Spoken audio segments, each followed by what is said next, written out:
ನಮಸ್ಕಾರ ಪ್ರೀತಿಯ ವಿದ್ಯಾರ್ಥಿಗಳೇ, ತಮಗೆಲ್ಲರಿಗೂ ಸುಚಿತ್ರ ಎಕ್ಸಲೆಂಟ್ ಕ್ಲಾಸಸ್ಗೆ ಆತ್ಮೀಯವಾದಂತಹ ಸ್ವಾಗತ. ಇವತ್ತಿನ ದಿನ ನಾವು 4ನೆಯ ತರಗತಿಯ ದ್ವಿತೀಯ ಭಾಷೆಯಾಗಿರುವಂತಹ ಇಂಗ್ಲೀಷ್ ವಿಷಯದಲ್ಲಿನ ಯೂನಿಟ್ 5 ಹಾಬೀಸ್ ಅನ್ನುವಂಥ ಒಂದು ಪದ್ಯವನ್ನು ಇವತ್ತು ನಾವು ಕಂಪ್ಲೀಟಾಗಿ ನೋಡೋಣ. ಹಾಗೆಯೇ ಮಧ್ಯದಲ್ಲಿ ಬರುವಂತಹ ಅನೇಕ ಹೊಸ ಪದಗಳ ಅರ್ಥಗಳನ್ನು ಕೂಡ ತಿಳಿಯುತ್ತಾ ಹೋಗೋಣ. ಸರಿ, ಹಾಗಾದರೆ ಪದ್ಯವನ್ನು ಆರಂಭಿಸೋಣ ಬನ್ನಿ. Unit 5 hobbies. ಹಾಬಿ ಅಂದರೆ ಹವ್ಯಾಸ, ಅಭಿರುಚಿ ಅಂತ ಹೇಳ್ತೀವಿ, ಹೌದಾ? ಇಲ್ಲಿ ಮೈ ಹಾಬಿ. ಅನೋನಿಮಸ್ ಅಂದರೆ ಅನಾಮಿಕ ಅಂತ ಹೇಳ್ತೀವಿ, ಹೌದಾ? ಇಲ್ಲಿ ಕವಿ ಯಾರು ಅಂತ ಅವ್ರ ಹೆಸರನ್ನು ಕೊಟ್ಟಿಲ್ಲ, ಅನಾಮಿಕ ಅಂತ ಇದೆ. ಮೈ ಹಾಬಿ ಅಂದರೆ ನನ್ನ ಹವ್ಯಾಸ, ಅಂದರೆ ಕವಿ ತನ್ನ ಹವ್ಯಾಸದ ಬಗ್ಗೆ ಇಲ್ಲಿ ಹೇಳ್ತಾನೆ. ಮೊದಲಿಗೆ ಪದ್ಯವನ್ನು ಓದೋಣ ಕಂಪ್ಲೀಟಾಗಿ. The sky is as blue as the heavens, the crowd nowhere to be found, the birds are happy singing, oh what an enchanting sound, no one knows why I do this, why I sit hours carelessly away. This sketching is my hobby. This world of beauty is where I play. So now I lie here drawing. Oh, what a beautiful scene. This world is my cherished love, so peaceful, so serene. ನೋಡಿ, ಇಲ್ಲಿ ಕವಿ ಏನು ಹೇಳ್ತಾನಂದ್ರೆ, ನಿಸರ್ಗದ ಬಗ್ಗೆ ಇಲ್ಲಿ ಕವಿ ವರ್ಣಿಸ್ತಾನೆ ಈ ಪದ್ಯದಲ್ಲಿ. ಆತನ ಹವ್ಯಾಸ ಏನಪ್ಪ ಅಂದ್ರೆ, ಆತನ ಹವ್ಯಾಸವನ್ನು ಕೂಡ ಈ ಒಂದು ಪದ್ಯದಲ್ಲಿ ಆತ ಹೇಳ್ತಾನೆ. The sky is as blue as the heavens. ನೋಡಿ, ಆಕಾಶ ನೀಲಿ ಆಕಾಶ. ಎಂಥ ಆಕಾಶ? ನೀಲಿಯಾದಂಥ ಆಕಾಶ ಸ್ವರ್ಗದಂತೆ ಕಾಣಿಸ್ತಾ ಇದೆ.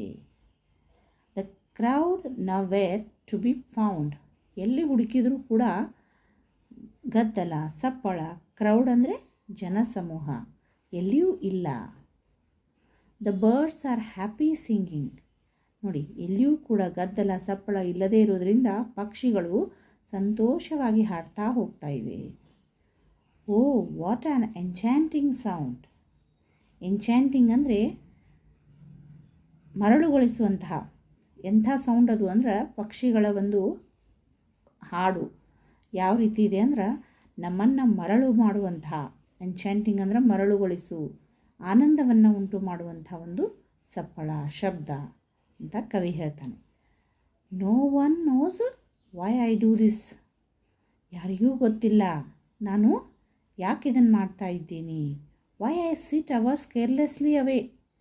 ನಾನು ಇಲ್ಲಿ ಕೇರ್ಲೆಸ್ ಆಗಿ ಯಾಕೆ ಕುಳಿತುಕೊಂಡಿದ್ದೀನಿ, ಗಂಟೆಗಟ್ಟಲೆ ಇಲ್ಲಿ ಯಾಕೆ ನಾನು ಕುಳಿತುಕೊಂಡಿದ್ದೀನಿ ಅಂತ ಕವಿ ಪ್ರಶ್ನೆ ಮಾಡ್ಕೊಳ್ತಾರೆ. This sketching is my hobby. ಯಾಕಂದರೆ ನನ್ನ ಹಾಬಿ ಏನಪ್ಪ, ನನ್ನ ಹವ್ಯಾಸ ಏನು? ಸ್ಕೆಚ್ ಮಾಡೋದು. ಅಂದರೆ ಈ ಪ್ರಕೃತಿಯಲ್ಲಿ ಇವೆಲ್ಲ ಏನು ಕಾಣ್ತಾ ಇವೆಲ್ಲ, ಈ ನೀಲಿ ಆಕಾಶ, ಒಂದು ಜನಸಮೂಹ ಇಲ್ಲದೆ ಇರ್ತಕ್ಕಂಥ ಸ್ಥಳ, ಪಕ್ಷಿಗಳು ಹಾರುತ್ತಾ ಸಂತೋಷದಿಂದ ಹಾಡೋದು, ಈ ಎಲ್ಲವನ್ನು ನಾನು ಸ್ಕೆಚ್ ಮಾಡ್ತೀನಿ. ಸ್ಕೆಚ್ ಅಂದರೆ ಚಿತ್ರಗಳನ್ನು ತೆಗೆಯೋದು ನನ್ನ ಹವ್ಯಾಸ ಅಂತ ಹೇಳ್ತಾರೆ ಕವಿಯಲ್ಲಿ. This world of beauty is where I play.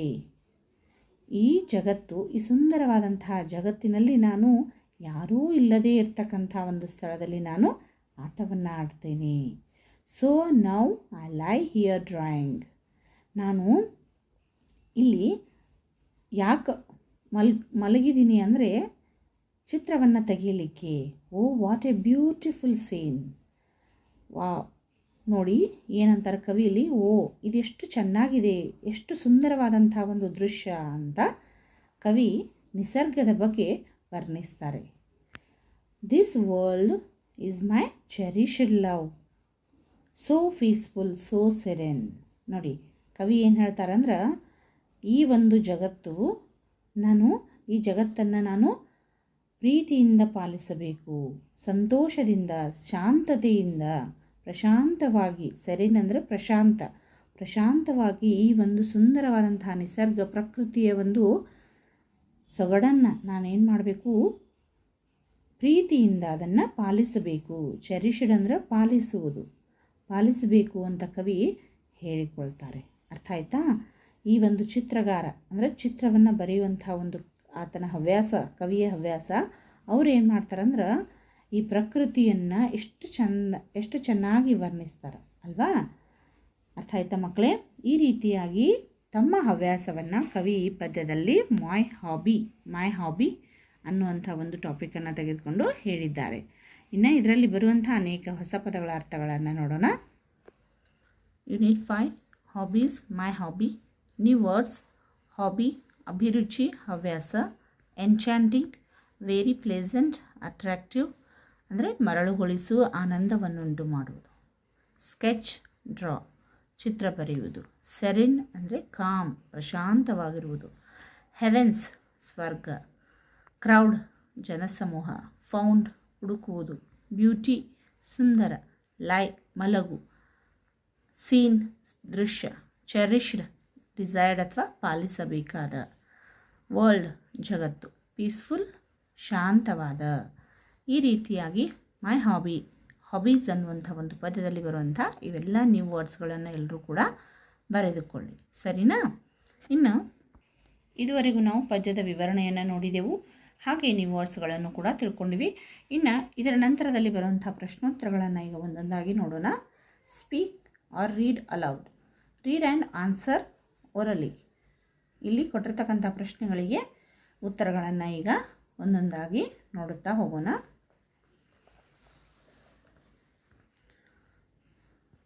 ಮೊದಲನೇ ಪ್ರಶ್ನೆ, 2 things are compared, what are they? Answer: the 2 things that are compared are sky and heaven. Second question, what is the enchanting sound? The bird singing is enchanting sound. Third question, what is the hobby of the speaker? Sketching is the hobby of the speaker. ಹೌದಲ್ವಾ ಮಕ್ಕಳೇ? ಇನ್ನು ನಾಲ್ಕನೆಯ ಪ್ರಶ್ನೆ,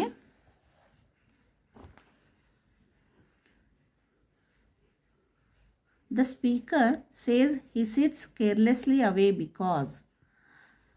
ನೋಡಿ, ಕವಿ ಹೇಳ್ತಾರೆ ಏನಂತ. Speaker ಅಂದರೆ ಇಲ್ಲಿ ಕವಿ ಏನಂತ ಹೇಳ್ತಾರೆ, ನಾನು ಕೇರ್ಲೆಸ್ ಆಗಿ, ಲೇಜಿಯಾಗಿ ಯಾಕೆ ಇಲ್ಲಿ ಕುಳಿತುಕೊಂಡಿದ್ದೀನಿ, ಕಾರಣ ಏನು ಅಂತ ಕೇಳ್ತಾರೆ.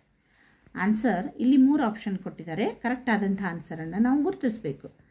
ಹೀ ಈಸ್ ಲೇಜಿ, ಅವರು ಆಲಸ್ಯತನದಿಂದ ಅಲ್ಲಿ ಕುಳಿತುಕೊಂಡಿದ್ದಾರಾ? ಆಪ್ಷನ್ 2, ಹಿ ಲವ್ಸ್ ನೇಚರ್, ಅವರು ನಿಸರ್ಗವನ್ನು ಪ್ರೀತಿಸುತ್ತಾರೆ.